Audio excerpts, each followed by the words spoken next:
si vous êtes un parent responsable, première chose à faire pour les enfants, c'est d'acheter pour eux une terre. Ne permettez pas à vos enfants de piétiner la terre sans que cette terre ne les appartienne. Vous devez vous rassurer que quand vous voulez avoir des enfants, quand vous en avez, de vous battre afin d'acheter des terres et de les laisser à vos enfants.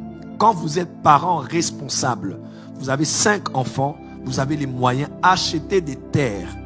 Si vous avez la grâce d'aller plus loin et de construire, d'avoir des immeubles, c'est une bonne chose. Mettez-les au nom de vos enfants. Vous voulez offrir quelque chose à votre mère, faites-le. À votre père, faites-le. À votre beau-père, faites-le. À votre belle-mère, faites-le. Mais n'oubliez pas, ça c'est ce qu'on fait pour honorer nos parents ou honorer nos beaux-parents. Ici je parle de la postérité.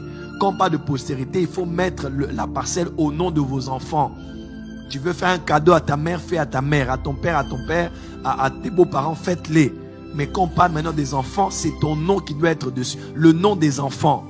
Quand vous n'êtes plus là, c'est écrit sur le testament que voilà, toi, tel bien t'appartient, tel t'appartient, tel t'appartient, tel t'appartient. Et c'est comme ça que ça se passe aujourd'hui. Surtout nous les Africains, on a un problème à léguer un héritage.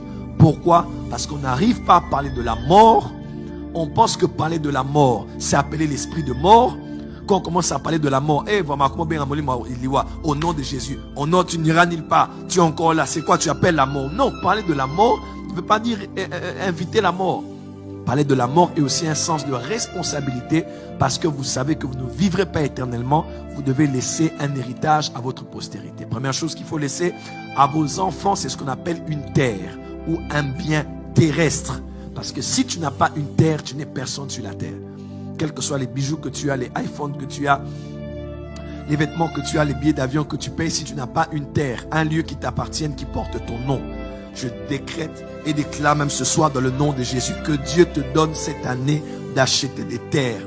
Que tu regardes dans les documents, je ne parle pas d'un passeport, d'une carte d'identité ou d'une carte bancaire, que tu regardes un document, que tu saches que ce document c'est un livret parcellaire et il y a mon nom dessus. Que Dieu t'accorde cette faveur d'avoir cet appartement, que Dieu t'accorde cette faveur d'avoir ce bien et que tu le mettes, qui sait demain, au nom de tes enfants. Quand tu ne seras plus là, ils vont vivre en sachant que, comme la femme de plus de Sichar, elle dira, nos pères, notre Père, nous a aussi laissé ceci. Amen.